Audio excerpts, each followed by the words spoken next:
Ito mga kapatid, yung camshaft, may lagitik siya na kaunti kasi kaya kailangan palitan na.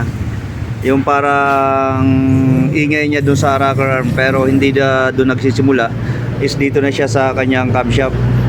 So ito ang may-ari niyan. Yan, si kapatid dito. Oo, Ano, kapatid? medyo natakot ako kasi Natakot daw.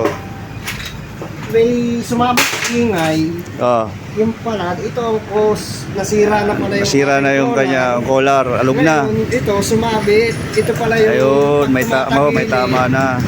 Sumasayad. Masaya doon sa may mga tornilyo. Kaya kala ko may tama yung aking connecting rod. Kaya natakot ako, dinala ko na dito sa shop. Ayan.